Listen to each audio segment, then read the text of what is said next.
By 1837, things were getting organized in Michigan. On January 26th, Michigan is admitted to the Union. South Haven Township is formed. At the time, the township included South Haven, Geneva, Columbia, Covert, and Bangor. Martin Van Buren became the 8th President of the United States.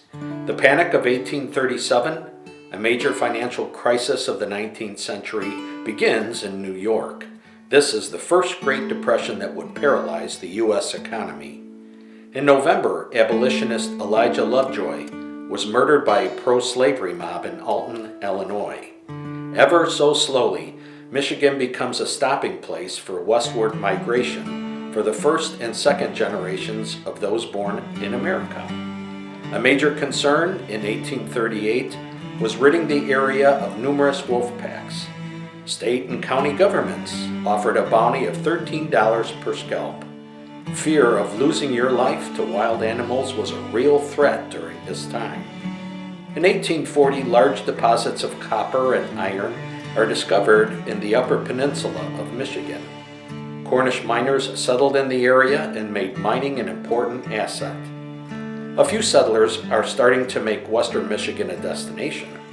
The South Haven area is recognized for its abundance of thick forests of hemlock and pine. Men with finances start to plan, purchase land, and build. In the summer of 1843, Oregon fever grips America, beginning mass migration westward on the Oregon Trail. In 1844, the first telegram is sent from the U.S. capital to Baltimore. In the summer of 1845, the Irish potato famine started, known as the Great Famine. This event triggered additional immigration to the U.S. as families struggled to survive. Meanwhile, in South Haven, the first frame house was built. Women at this time tell stories of being left on their own while their husbands went to other areas for work. They tell of howling wolves and their adventures trading with the native tribes. While these Native Americans were friendly, people tended to place a stigma upon them because of the stories they heard.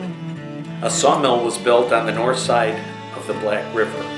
Lumbermen and others seeking jobs started clearing land and cleaning and widening the river. These early years were hard times.